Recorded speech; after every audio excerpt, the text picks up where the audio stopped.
Hello my dear friends, હું ભાવિન માંકડ આપ સૌનું હાર્દિક સ્વાગત કરું છું જીપીપી લર્નિંગની અંદર. મિત્રો, ગઈકાલે અતિ મહત્વનો એક ટેલિગ્રામ ઉપર પ્રશ્ન મૂક્યો હતો કે કોંગ્રેસની સ્થાપના ક્યારે થઈ. તો મિત્રો, કોંગ્રેસની સ્થાપના આપણને ખબર છે કે કોંગ્રેસને ભારતને આઝાદી મેળવવા માટે એકમાત્ર પાર્ટીનો સૌથી મોટો હાથ છે એ છે કોંગ્રેસ. ત્યારે ઘણી બધી પાર્ટીઓ જે છે એ ઉદ્ભવેલી પણ ન હતી. મિત્રો, કોંગ્રેસની સ્થાપના 28મી ડિસેમ્બર 1885 ના રોજ થઈ. મુંબઈની અંદર તેની સ્થાપના થઈ. ગોપાળદાસ તેજપાળ સંસ્કૃત મહાવિદ્યાલયની અંદર તેની સ્થાપના થયેલી હતી અને એ સંસ્થાની સ્થાપના એક અંગ્રેજ અધિકારી A.O. હ્યુમે કરેલી હતી.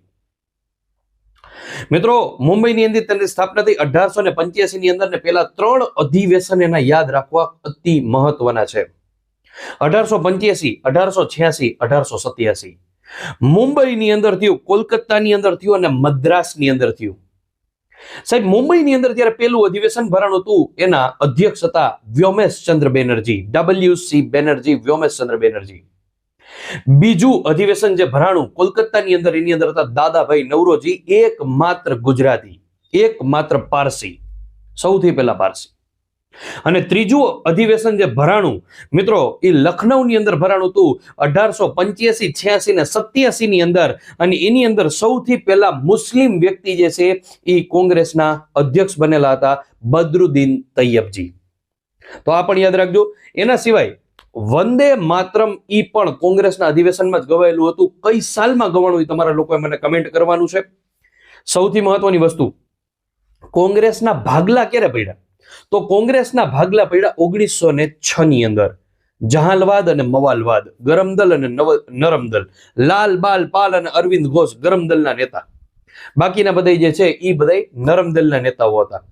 અને આ કોંગ્રેસના ભાગલા રદ ક્યારે કરવામાં આવ્યા? તો કોંગ્રેસના ભાગલા રદ કરવામાં ક્યારે આવ્યા? તો 1916 ની અંદર લખનૌ કરારની અંદર કરવામાં આવ્યા. તો આ પણ યાદ રાખજો.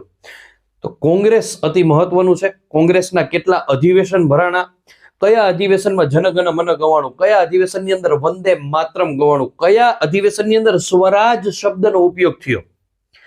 તો આ તમારા લોકોને જાણવું હોય, ગુજરાતની અંદર કેટલા અધિવેશન ભરાણા છે એ પણ તમે મને કમેન્ટ કરજો. સંપૂર્ણ માહિતી જોતી હોય તો મને એકવાર કમેન્ટ કરી દેજો. આખા કોંગ્રેસના તમામ અધિવેશનો ફટાફટ યાદ રહી જાય. સિક્વન્સની અંદર કોણ અધ્યક્ષ હતા, કઈ જગ્યાએ ભરાણા, કોણ મહત્વનું છે, આ તમામ વસ્તુઓ તમને લોકોને જણાવી દઈશ. Thank you so much. અને હા, ગુજરાત પ્રશાસન પાઠશાલા યુટ્યુબ ચેનલ ઉપર જોડાવાનું ચૂકતા નહીં. સબસ્ક્રાઇબ ન કરી હોય તો કરી નાખજો, તો તમને લોકોને જે છે એ નોટિફિકેશન આવતી રહે. Thank you so much.